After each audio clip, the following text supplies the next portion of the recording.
Back to the actual process of directing. You also are the manager and owner of Rathmore Productions, and this is the first production for your company.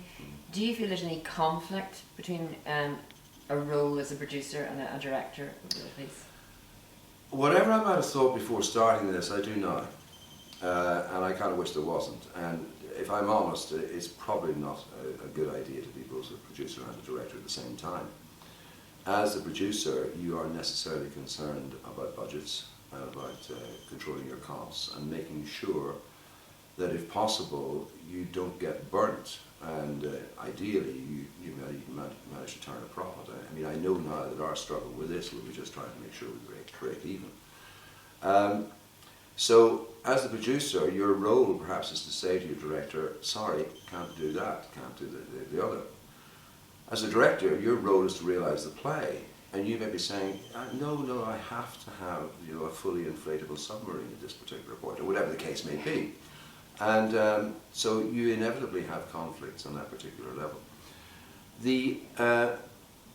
I mean, ideally, producer and director have the same objectives, which is that the play is a big success and can do a journey, and can do well for everybody, and also get its message across. So in that sense, I mean, there is a shared goal, and that's where perhaps there is a plus, because as the producer, if you're also the director and you believe in the piece and you believe it's working, you don't have to go to ask anybody's permission about, well, where do we go from here? You can take those decisions yourself. So that is the one area of it being a plus, if you like, where you can say, right, we're going forward and we know how we're going forward, and you don't have to wait for anybody else to say so.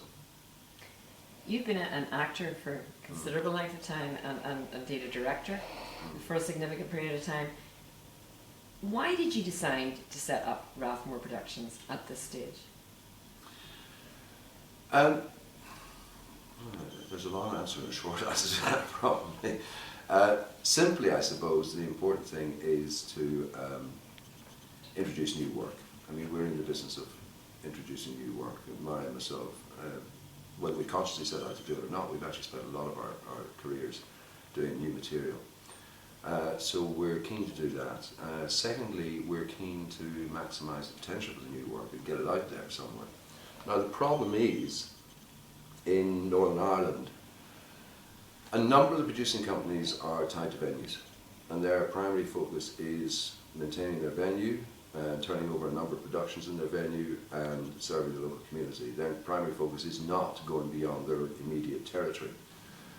So you have a job on your hands to persuade them, perhaps this is worth taking a bit further and trying to make something happen for it, and trying to put your name out there elsewhere. We feel it's important, because I think there's a lot of good material coming out of here, that the material should actually reach a wider audience, that people should know more about what is being done here, how we're writing about our own place, and see the parallels between what we're confronting here and wherever they may live. And there's definitely, I think, a universality for quite a lot of material that has been produced here over the years. So, even if you don't have a theatre building attached to you, independent producers, you still have the problem, if you're directing a play, that you have to take the time to persuade the producer you're working with to take that gamble. Whereas when you run your own company, you can say, well, it's up to us, what do we think? Now, this is very early days. I'm saying this in the hope that this is true. I'll find out how easy it is further down the line. So it's very much a question of watch the space. Yeah. But in terms of talking about good stuff coming out of Northern Ireland, that sort of leads me on to the next question, which is, what's your feeling about the state of theatre generally in the North, and how do you see its future?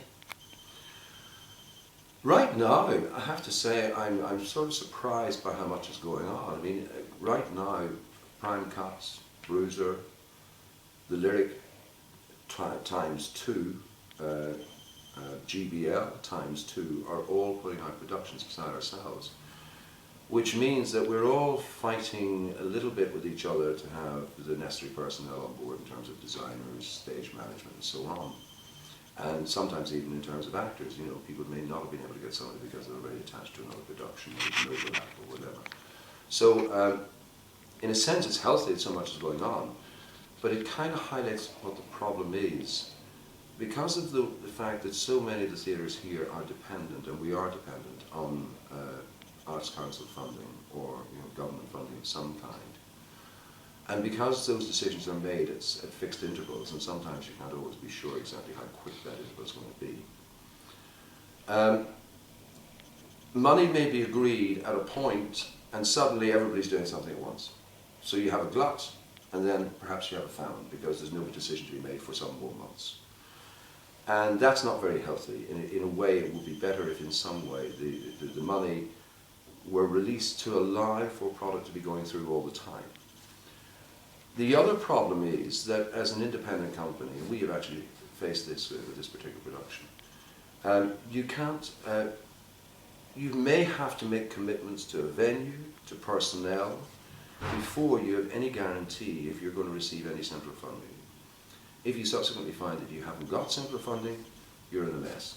Well, you're not necessarily a mess, but you're committed to going forward, and then you're really at risk in terms of how you do that. So those are serious problems, I think, for us. I also have a feeling, and I feel I want to put this on record, that there's a policy operating at the Arts Council, I believe. I don't know whether it's written down or how much it's been articulated, but I feel that there is an obsession, and for most of the time that I've worked here, this is true, it's not just a recent thing, there is an obsession with community and community arts. I'm not saying it's a bad thing, but I actually think at the moment that the balance is completely up the left.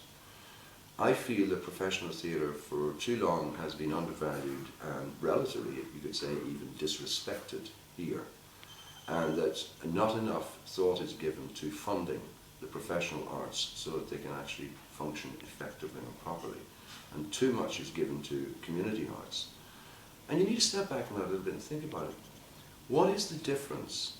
And I'm not going to answer the question, I'm going to leave it for others to think about and perhaps answer the question. What really is the difference between a community play and an amateur drama? Stop and think about it. Because you could well argue that too much money is not actually being used in the right way. And in that sense, I don't think it's benefiting us and the way forward here. I do think, though, that what's actually happening on the ground, the material that's being written and the number of people that are working on the ground, I think in that sense, Northern Irish Theatre is pretty healthy at the moment.